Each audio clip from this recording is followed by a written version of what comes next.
LSU takes on the Sissy Blue Shirts. Hold up. Wait a minute.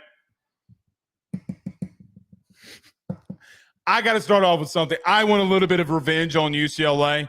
You know, when LSU goes through a pretty bad loss, whether it be football, baseball, hockey, tennis, golf, ping pong, whatever the sport is, swimming, any sport, I always want, when you lose to an opponent, to get the revenge back on them. I think that's what most competitors, probably like yourself, want, is to always get that revenge. I'm never going to forget, though, and I'm sure that none of you will, when Ed Orgeron's walking into the stadium in 2021, saying to a fan, "Why don't you come down here and take off that Sissy Blue shirt?" Beginning of the end for Ed. Actually, it started way before that, but you get my drift here. But LSU does take on the Sissy Blue Shirts, quoting Ed Orgeron. I guess I do wear Sissy Blue, if I'm going to be honest. Not UCLA Sissy Blue, but, you know, we got family pictures coming up in a couple of weeks, and I don't know if I'm not going to be in that kind of shade of blue. Just going to have to ask my wife.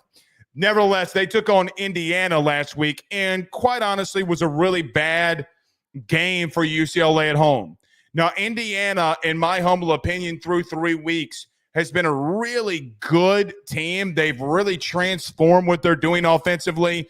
They're really good in the passing game, and they really lit up UCLA. There are a lot of things that I think going into this game against UCLA, who is 1-1 on the season, I think that there are a lot of things that you do well that UCLA has shown through 2 weeks they do not do well. Indiana was really good at getting separation with their receivers. You know, I look at Miles Cross, I look at Omar Cooper, I look at Surratt. All three of those guys were able to get massive parts of separation. Now, Curtis Rourke, their quarterback, was really good and was really good at hitting the right receiver at the exactly good and right time. A lot of timing stuff that they hit on UCLA, quick slants, hitches, post or skinny post, hit a couple of corners, threw a fade route in the back of the end zone. Everything that Indiana did from a passing game standpoint, I will be a little real with you, I thought was one of the more crisper games that I had seen from an opponent that maybe doesn't have the superstar weapons that we know of or household names. But nevertheless, Indiana went into LA last week and really put a smackdown on them. The biggest thing that I noticed was the separation that the wide receivers were able to get. Here's the question that I start asking. I do think that Garrett Nussmeier and CJ Daniels are starting to get a little bit better of a rhythm. You know, I still think that might have been a touchdown that he had in the end zone where he made a ridiculous catch. I thought he came down with 2 feet and was in. I was hoping that they were going to review that. Maybe I'm wrong, but nevertheless, they didn't. I look at some of the things that you have a receiver like Aaron Anderson. Guys, last year I was very high on Aaron Anderson and admitted that I was wrong. Or maybe I was a little bit too early. You know, Aaron Anderson coming off of the injury that he had at Alabama, I saw a lot of really big flashes from him last year with Jane Daniels and company. He just couldn't put everything together, nor did we get him vertical enough to where he could go out there and make plays. I think Aaron Anderson is someone that you're going to have to feature. If there is a third wide receiver at the current moment, it is Aaron Anderson. And I think that you got to continue to feed him the football because he has shown that he can get separation. He did it against USC. He did it against UCLA. He did it against USC and South Carolina. He did it against Nichols. I think you still need to get him the football and touches, along with his counterpart and a guy that is a lot like him in a lot of ways is Xavier Thomas. You know, I think Xavier Thomas is one of the best gadget players that I've seen, and I use that in a very endearing term. You know, I wouldn't mind seeing Xavier Thomas get a couple of more handoffs in the games that we've seen. Now, I know that you're trying to figure some things out at running back, and you might have done that with Caden Durham, but he has been really explosive against both USCs when he's been given the rock and getting and hitting the lanes in the running game. Your wide receivers, I think, are the biggest advantage that you have going into UCLA. I just feel as if that the separation that Indiana's receivers were able to get against UCLA, kind of, to be real with you, appalled me. I did not expect a Kurt Cignetti team in year one to be that crisp, and they were. Maybe Indiana is a really good football team. I don't know. They're 3-0. They hadn't really played anybody outside of UCLA. And listen, UCLA is in a situation where their head coach, and you all know this, at the time in January, actually in February or March, was it?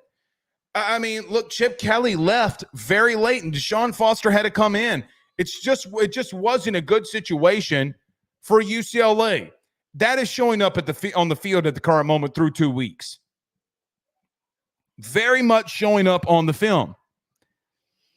But I think that that's the biggest advantage. But here is something that I very much have noticed from UCLA over the last 2 weeks. They've been pretty decent a bit against the run. Now, Indiana, I don't think Indiana has the offensive line that you do. And when people hear that, they're going to be like, well, Blake, our offensive line's ass. No, they're not. But they did kind of struggle to run the football in UCLA. I think that there were some really good things that they did defensively and run blitzes. I think there were some really good things that they did in sending the heat after Rourke, the Indiana quarterback. I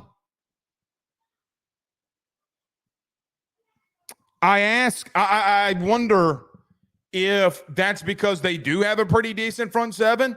But I don't know. I don't know how good Indiana is because, guys, they were, 3-9 a year ago, 4-8 a year ago. They were not a good football team, and they could not run the football. What I do know is that UCLA stopped it pretty much. The leading rusher for Indiana was Justice Ellison. He had 10 carries for 47 yards and a touchdown. Did break a couple of tackles late in the game when I thought UCLA was gassed.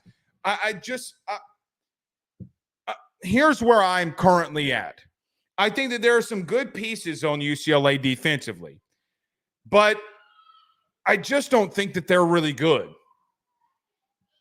Now, it's the complete opposite of what I told you last week. Last week, I was like, man, that defense is popping off on film. We talked about, God, I can't ever remember his name. Number 7, the safety that picked off Nussmeier. We had probably a 5 to 10 minute conversation on him last week alone and what he's done in that secondary. I just don't see a lot of talent right now or a lot of passion and want to from that UCLA football team. Thought they stopped the run pretty well, but defensively, guys, I think if you take care of business, which we're going to talk about in just a moment, I think if you take care of business, you can control, and you control what you can control, that you are going to take. I think that you could take a massive step forward. You have the chance and the ability. I don't think things are going to be given to you. I don't think things are going to be easy. But what I do think is that you have the ability to go out there and, quite honestly, take them to the woodshed if you play the game that you're supposed to.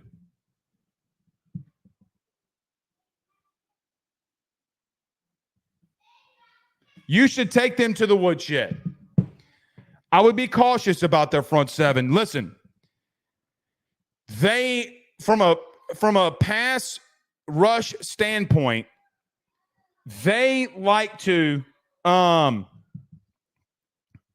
on one second. They really get, excuse me, I'm sorry, I thought we had some news there. They really get after the quarterback. They sent PFF put this out there that they sent 47% blitz package or blitzes on passes this past week versus Indiana. Something to keep an eye on. They didn't get home once. And I think that Rourke, the quarterback in Indiana, look, he was flawless. I thought it was one of the best. I'm serious when I say this. I thought it was one of the better performances that I'd seen from a quarterback. He went 25 of 33 for 305 and 4 scores. The way that Rourke, the way things were dialed up. Look, Kirk Cignetti in Indiana, I don't know if he's not one of the better play callers in the country. What they did against UCLA was flawless. The game plan that they had was flawless. Maybe there's a situation where they just made UCLA look really bad and they're really good. I don't know that. I don't think that they are. I think that you are a better team than Indiana. And that game for UCLA was at home. But my goodness, man, they were pretty decent against the running game, excuse me. But the separation gotten by the receivers was absolutely ridiculous. So we'll have to monitor that. Let's go over to the offensive side of the football with UCLA. So Eric Bienemy, who a lot of you people in Louisiana clearly, and with him being with the Chiefs, know who he is, from New Orleans, is the OC at UCLA. And I would assume for him that what has transpired over maybe the last couple of months has been very difficult for him. He doesn't have the players. He doesn't have the personnel. You know, Ethan Garber is going to be the quarterback. He was 14 of 23 last week with an interception and a pretty massive fumble on the opening drive. Guys, there's nothing that they do that scares me.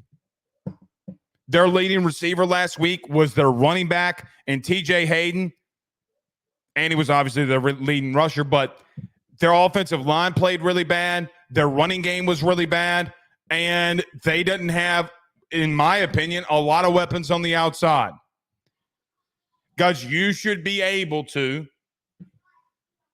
not saying that you will based off of the start that this team has gotten the last couple of weeks, but based off of what I've seen, I think that you can really put a statement out there to the country saying, hey, man, that win against South Carolina did a lot for us. It's going to be interesting. Here's the thing that with Eric Bienemy that scares me a little bit. I do think Eric Bienemy is a really good play caller.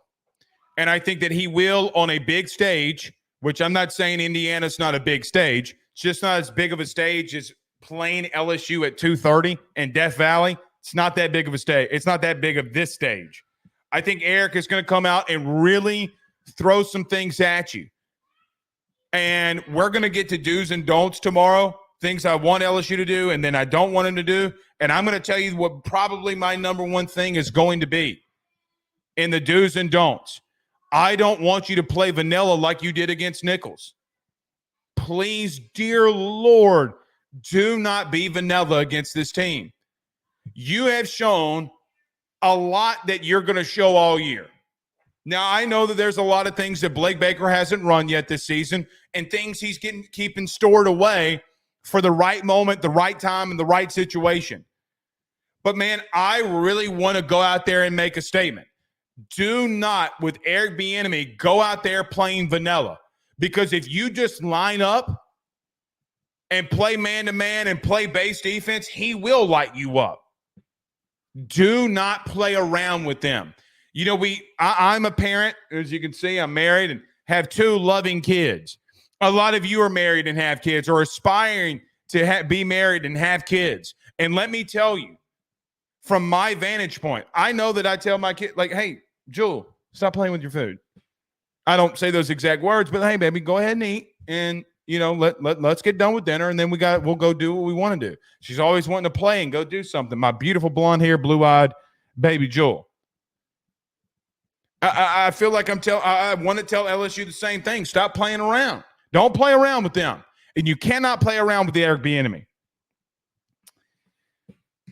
The issue I have in saying that is that they were so clunky offensively, I felt bad for them as a team.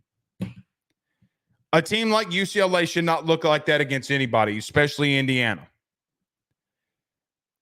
I'm going to end this because I know the team's going to clip this and they're going to put it on social media. Don't play around with them. It's time to go out there and make a statement.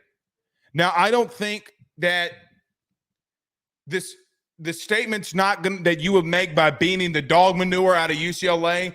I don't think that it's going to be front page national news. I know it won't. But show the world and show everybody in the college football country, all right, well, maybe that win did mean something. And here's another thing I want to say, too, because earlier in the show, I talked about John Talty or Salty or whatever his name is. And John might be a good guy. John very well as a person be a really good guy. But there's a lot of bullshit that's going around right now. Some of it even coming from me, like, hey, man, when are you going to stop having slow starts? Tomorrow's show is going to be, I think, one for the ages. I already have things down in the handy-dandy notebook here. Let me turn this around so you know that I'm actually, anyway. It's in my humble opinion that you need to go out there and make a statement and say, hey, all right, they were clunky to start off with. Had a lot of things that they had to overhaul and overturn. All right, we see you. We see you. Have a really good performance, and it's going to do that for you. 100%. Three final thoughts, or three final things on that game against UCLA and Indiana.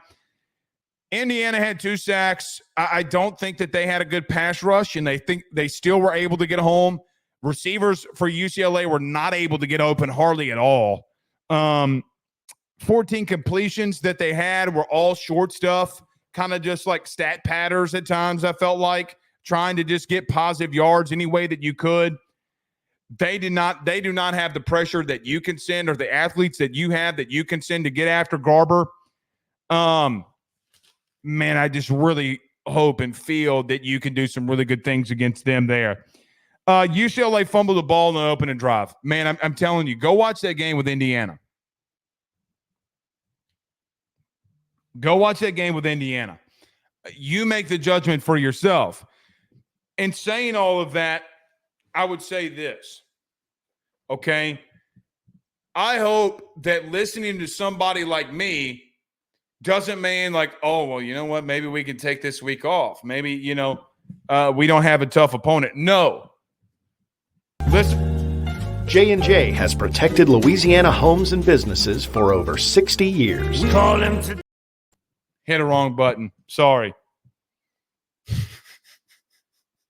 That's on me, interns. If